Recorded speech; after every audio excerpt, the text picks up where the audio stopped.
আমি সবসময় মানুষের সাথে সাধারণ, সহজ ও সুন্দরভাবে জীবনযাপন করতে চাই।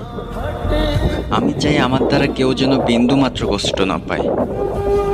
আমি জানি না আমি কতদিন বাঁচব, কিন্তু আমি চাই আমার সাথে মিশে থাকা প্রতিটি মানুষ অনেক দিন বাঁচুক, অনেক সুখী হোক, অনেক ভালো থাকুক।